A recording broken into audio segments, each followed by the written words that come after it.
Hello students, कैसे हैं आप सभी। अभी तक हम लोगों ने बहुत सारे चैप्टर्स अपने पुराने चैप्टर्स हम लोग पढ़ चुके हैं। आज हम लोग एक बहुत ही ज़्यादा इंटरेस्टिंग चैप्टर स्टार्ट करने वाले हैं जिसका नाम है क्वाड्रेटिक इक्वेशन। ये जो चैप्टर है ना, ये समझ लीजिए आप लोग की हर जगह, आप अभी जो 10th क्लास में पढ़ रहे हैं अभी है, 11th में पढ़ेंगे तब वहां पर भी मिलना है, पीछा नहीं छोड़ेगा। 12th क्रॉस कर जाएंगे, आप किसी कॉम्पिटिटिव एग्जाम में जाएंगे, है ना, या फिर आप कहीं पे भी किसी भी जाएंगे, आरआरबी का देंगे, आईपीएस का देंगे, बैंक का देंगे, या फिर आप आईएएस पीसीएस में जाएंगे, उसमें भी क्वांटिटेटिव एप्टीट्यूड के अंदर ये आ जाता है। ये आपका पीछा नहीं छोड़ने वाला है ना। जैसे आप ये समझ लीजिए कि आप कोई सब्जी बना रहे हैं, सब्जी में क्या होता है, गरम मसाला तड़का डालता है। ये चैप्टर भी किसी भी चैप्टर के अंदर घुस करके अपने को इंक्लूड करा करके उसके क्वेश्चंस में क्या डाला जाता है, तड़का लगा देता है, थोड़ा सा उसे आपको लिए कॉम्प्लेक्स बना देता है। बड़ा ही मतलब बड़ा ही मजेदार टाइप का चैप्टर है और अपने आप में बहुत ही इजी चैप्टर है, अपने आप में बहुत इजी चैप्टर है। लेकिन ये दूसरों से मिल जाता है ना, तो क्वेश्चन को थोड़ा सा आपके लिए टिपिकल सा बना देता है, बहुत थोड़ा सा आपके लिए मजेदार सा बना देता है। तो आइए स्टार्ट करते हैं इसको बड़ा आराम से। क्वाड्रेटिक इक्वेशन, जैसे कि इसका नाम कहता है, हमारा क्वाड्रेटिक है, दो वर्ड से मिलकर बना है, एक है क्वाड्रेटिक, एक है इक्वेशन। इक्वेशन का मतलब क्या होता है, इक्वेशन मतलब क्या होता है, इक्वलिटी मेंटेन होना, इक्वलिटी मेंटेन, दो चीजों के बीच में इक्वलिटी मेंटेन हो जाए अगर, तो वो क्या होता है, इक्वेशन बनाता है। अब दो चीजें क्या हो, दो अलजेब्रिक एक्सप्रेशन हो, मैथ्स में पढ़ा ना आप लोग, तो क्या हो, ये थोड़ी है कि दाल और चावल इक्वल करने बैठ गए, नहीं, ये है कि आपके दो अलजेब्रिक एक्सप्रेशन आपके लिए क्या हो जाए, इक्वल हो जाए। या तो एक अलजेब्रिक एक्सप्रेशन दूसरे अलजेब्रिक एक्सप्रेशन के इक्वल हो जाए, या फिर एक अलजेब्रिक किसी कांस्टेंट के इक्वल हो जाए, तो ये हमारे क्या कोई बन जाएगी, इक्वेशन बन जाएगी। और ऐसी इक्वेशन जिसमें वेरिएबल्स जो यूज हुए हैं उनकी मैक्सिमम पावर 2 हो जाए, कितनी हो जाए, 2 हो जाए, 2 से ज्यादा ना हो, तो ऐसी इक्वेशन हमारी क्या कहलाती है, क्वाड्रेटिक इक्वेशन कहलाती है। अब क्वाड्रेटिक इक्वेशन भी आप ये समझ लीजिए दो या तीन टाइप में हम लोग पढ़ते हैं। एक होती है quadratic equation in two variable और quadratic equation in one variable. Two variable जो पढ़ते हैं हम लोग वो ये पढ़ते हैं, थ्री वेरिएबल फोर वेरिएबल जितने वेरिएबल यूज करते हो तो कर सकते हो, बना दो कैसे भी सकते हो, कितना भी सकते हो। लेकिन जो पढ़ते हैं हम लोग वो क्या है, quadratic equation in two variable या फिर quadratic equation in one variable, है ना। तो टू वेरिएबल में जैसे हमने दो वेरिएबल ले लिए, एक हो गया x, एक हो गया y, इक्वेशन बनाते हैं हम लोग x square plus y square equal to 1। अब इसे चेक करते हैं, x की मैक्सिमम पावर 2, y की मैक्सिमम पावर 2, तो टोटल इक्वेशन की पूरी मैक्सिमम पावर कितनी है, 2 है। तो ये हमारा क्या हो गया, क्वाड्रेटिक इक्वेशन हो गई हमारी, क्योंकि इसकी मैक्सिमम पावर 2 है। ये पहचान है इसकी, ये क्या है, पहचान है कि क्वाड्रेटिक इक्वेशन हमारी ये है। और जो दूसरा टाइप था हमारा वो क्या था, quadratic equation in one variable. इसमें क्या होता है, y नहीं होता, अगर एक ही वेरिएबल लेंगे, x ले रहे हैं तो केवल x रहेगा, y नहीं दिखेगा, और y ले रहे हैं तो x नहीं दिखेगा। अभी नहीं कि x और y में होती है, सर a में भी होती है, b में भी हो सकती है, p में हो सकती है, q में हो सकती है, r में हो सकती है, z में हो सकती है, किसी में भी हो सकती है, ये आपके ऊपर है किस में ले सकते हो आप लोग, है ना। तो अब हम लोग बनाते हैं इक्वेशन, बनाते हैं कुछ भी बना दो, देखो x square plus 5x plus 7,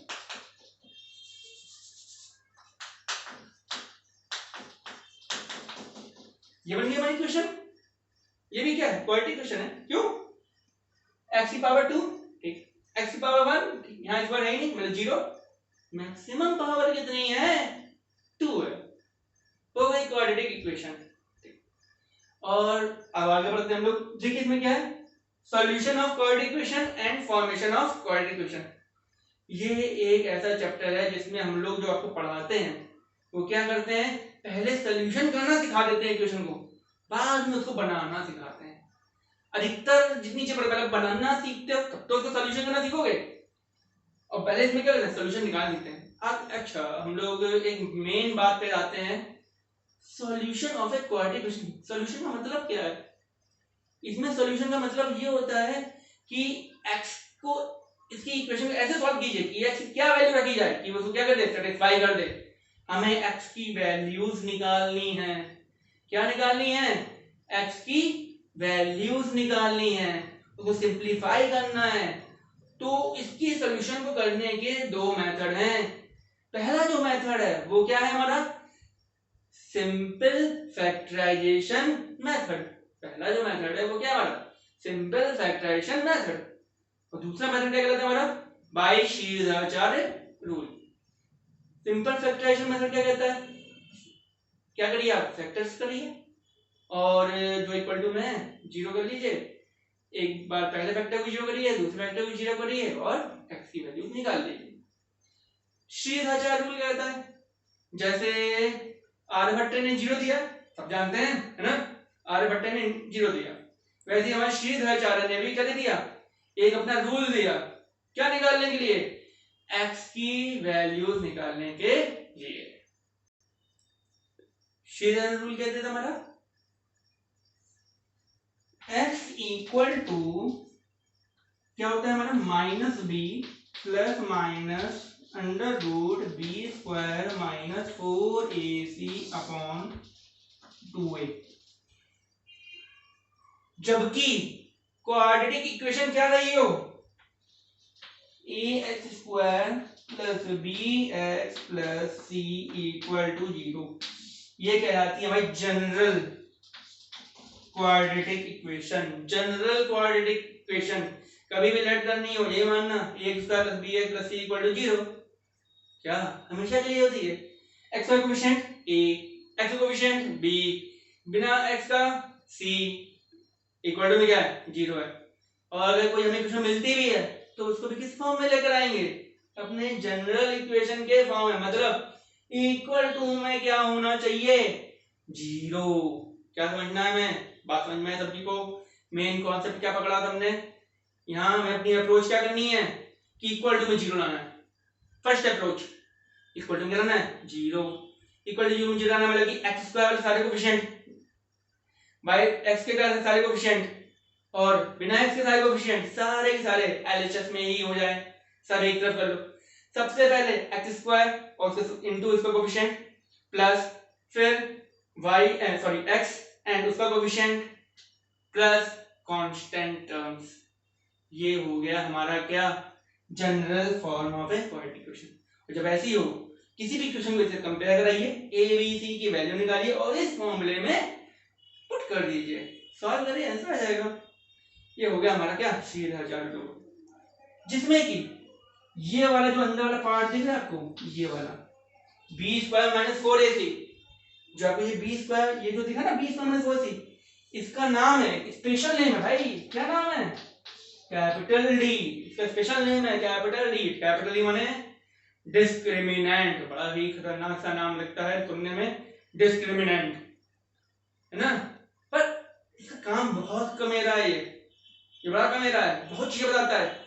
अब क्या क्या बताता है समझिएगा। अब मैं आपको जनरल एक चीज समझा रहा हूँ, बड़ा ध्यान समझिएगा। अगर बच्चे दिमाग में पकड़ लेंगे ना तो ये समझिए आप लोग बाद में बहुत चैप्टर्स में छोटी चीजें पकड़ने लायक बन जाएंगे। आपको दिखनी चाहिए छोटी चीजें। क्या दिखनी चाहिए? क्या जो डी है वो अंडर रूट के अंदर है, सब जानते हैं, पक्की बात। अंडर रूट के अंदर पॉजिटिव वैल्यू या 0 हो तो हमेशा हमें क्या मिलेगा? Real number. क्या मिलेगा हमें? और जो हमारा अगर इसके अंडर रूट के अंदर निगेटिव नंबर आ जाए तो हमारा इमेजिनरी।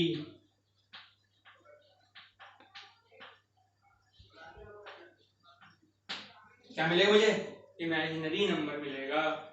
बात दिमाग में घुसी? समझ में आया? नहीं आया भाई?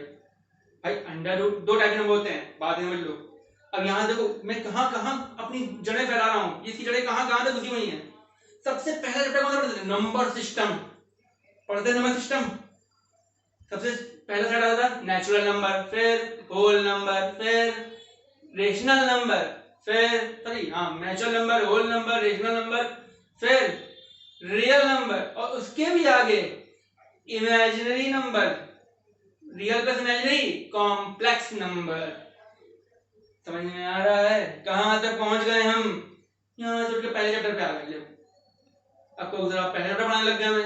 अरे बड़ी छोटी सी बात थी, मैं आ गई। ठीक है, डी है।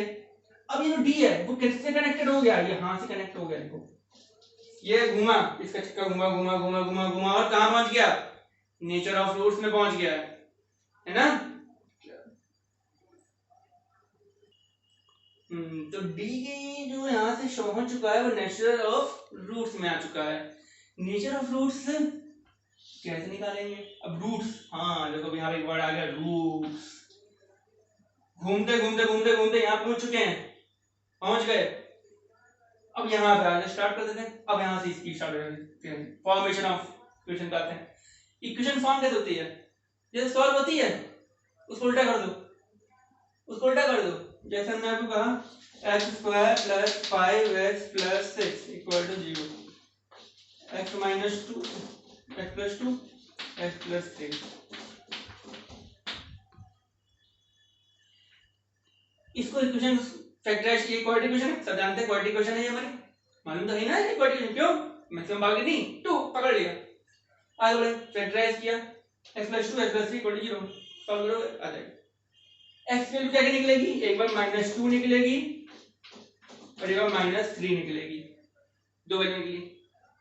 अब समझो क्या चीज हम कहना चाह रहे हैं। ये वैल्यू और ये वैल्यू, ये ऐसी वैल्यूज हैं, इनको उठा के अगर इसमें मैं पुट कर दूं x की जगह पे तो ये LHS और HS स्पेल कर देगा, ये इस पूरे को 0 कर देगा। और ऐसी वैल्यूज जो किसी इक्वेशन को, ऐसी x की वैल्यूज या ऐसी वेरिएबल्स की वैल्यूज जिनको हम लोग पुट कर दें अगर किसी इक्वेशन में, तो पूरी इक्वेशन क्या हो जाए? RHS के इक्वल हो जाए, RHS के इक्वल हो जाए। इसे हम लोग क्या कहते हैं? रूट्स ऑफ द इक्वेशन कहते हैं। क्या कहते हैं हम लोग? Roots of the equation. इनका इतना मोड होता है क्या? जीरोस। क्यों? क्योंकि हम सब कुछ इधर ले आएंगे, इक्वल टू कितना बचेगा? 0। और तो ये जीरोस हो गए हमारे, और ये जीरोस ये बताते हैं कि इसको वैल्यू उठा के पुट करने पर पूरी वैल्यू क्या हो जाती है? 0 हो जाती है। इन वैल्यूज को उठा के इसमें पुट कर दें, पूरी वैल्यू 0 हो रही है, तो इसी का नाम क्या पड़ गया? जीरोस पड़ गया। ठीक है, अब ये जो वैल्यू होंगी इन्हें कहते हैं रूट्स। अगर अभी कह रहे हैं इक्वेशन कैसे बनती है? इक्वेशन ऐसी बनती है, इक्वेशन फॉर्मूला होता है x square minus sum of roots into x plus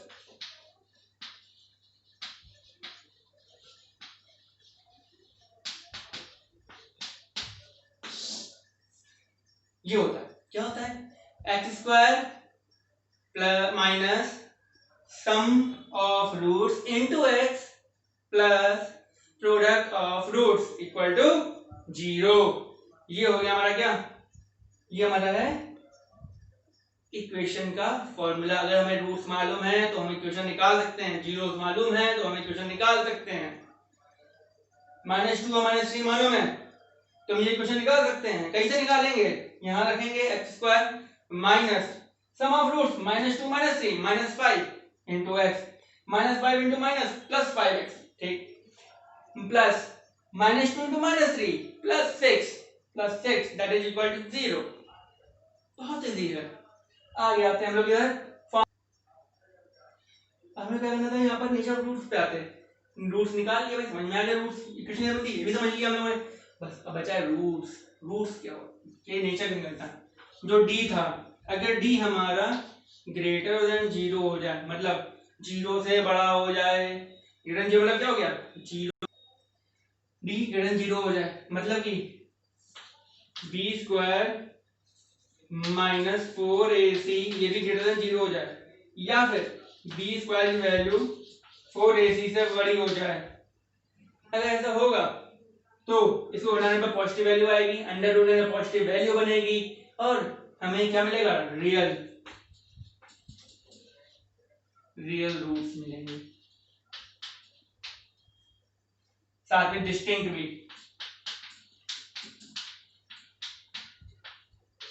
distinct माने क्या होता है भाई? डिफरेंट रियल मिलेंगे और डिफरेंट मिलेंगे।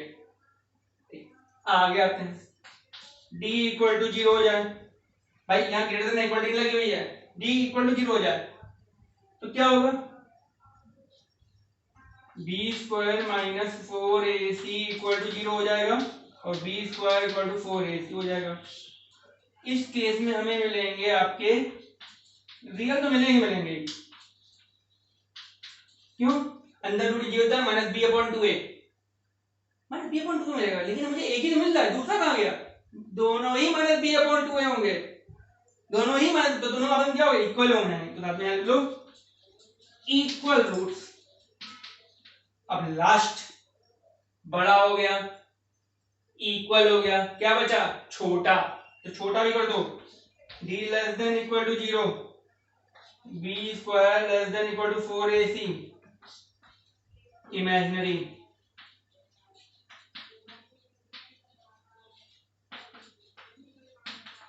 ये हो गया इमेजिनरी रूट्स। बात समझ में आ गई, तो ये हमारा क्या था, एक हल्का सा ओवरव्यू था किसका, क्वाड्रेटिक इक्वेशन का, है ना। अब जैसे हम आगे बढ़ते जाएंगे तो रूट्स को अल्फा और बीटा मानते हैं, ठीक है, और फिर इसमें बहुत सी हमारे टिपिकल टाइप क्वेश्चन भी आते हैं, उनको सॉल्व कर लेते हैं हम आराम से, पर बेसिक मान लीजिए, मेन है बेसिक, मेन बेसिक पे चल लेंगे, ठीक है, चलिए थैंक यू।